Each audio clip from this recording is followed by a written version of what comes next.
আমাদের দাবি না, এটা আমাদের একটা আর্তনাদ। একটা শিশু যখন অসুস্থ হয় ভোলাতে, তখন একটা মা সুস্থতার কথা চিন্তা করে না।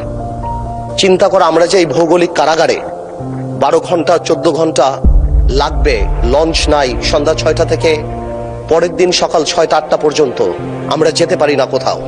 আমরা একটা ভৌগোলিক কারাগারের মধ্যে আবদ্ধ হয়ে যায়। মানুষ স্পিকার, আপনি ভালো করেই জানেন, who would know better than you. এর চেয়ে আরেকটা ব্যাপার, কোনো দুর্ঘটনা যদি হয় সন্ধ্যার পরে, স্পিডবোট সন্ধ্যা 6টার পরে মাননীয় স্পিকার চলে না।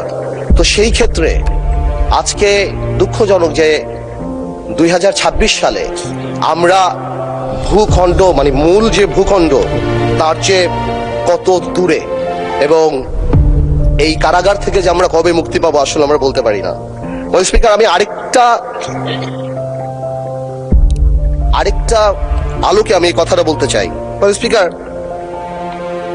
আমাদের সংবিধান, আমাদের মৌলিক অধিকার এবং সাংবিধানিক দায়বদ্ধতার প্রশ্নটা একটু তুলতে চাই। আমাদের আর্টিকেল 32 জীবন ও ব্যক্তি স্বাধীনতার কথা বলে, কাউকে বঞ্চিত করা যাবে না। ফ্রি মুভমেন্টের কথা বলে আর্টিকেল 36। ওই দিন আমাদের সম্মানিত আইনমন্ত্রী সাহেব একটা কথা বলেছিলেন, স্ট্যাচুটরি ইন্টারপ্রিটেশনের কথা, লিটারাল রুলের কথা। আপনি স্ট্যাচুটরি ইন্টারপ্রিটেশনের লিটারাল রুল দেন, কন্টেক্সচুয়াল অ্যাপ্রোচ যান, পারপোসিভ অ্যাপ্রোচ যান, ডাইনামিক অ্যাপ্রোচ যান, টেলজিক্যাল অ্যাপ্রোচ যান, লিভিং ইনস্ট্রুমেন্ট লিভিং অ্যাপ্রোচ যান, যেখানেই যান। এই 32 সুস্বাস্থ্য, এই 32 চিকিৎসার নিরাপত্তার কথা বলে। ফ্রি মুভমেন্ট মানে এই না যে আমি এখান থেকে এখানে গেলাম। ফ্রি মুভমেন্ট সারা বাংলাদেশ, তার স্থল হোক দ্বীপ হোক, আমি যেখানে যেতে চাই আমি সেখানে যেতে পারবো।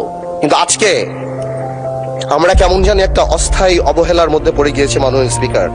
তাই বলবো, শুধুমাত্র ইকোনমিক ফিজিবিলিটির দিকে তাকানোর না, আমার সাংবিধানিক যে অধিকার, এবং এটা সুপ্রিম কোর্টের অনেক রুলিং আছে, এবং আপনি যেখানেই যান, আপনি যদি ব্রড ইন্টারপ্রিটেশনে দেখেন, আমি বাংলাদেশের যে কোনো জায়গায় যেতে চাই কোনো বাধা ছাড়া।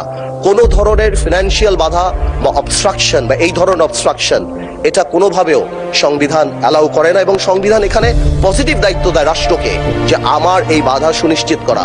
মাননীয় মন্ত্রী সাহেব 17,000 কোটি টাকা বলেছে, 17,000 কোটি হোক বা 25,000 কোটি টাকা হোক, আমার মৌলিক অধিকার এখানে অ্যাট স্টেক। সুতরাং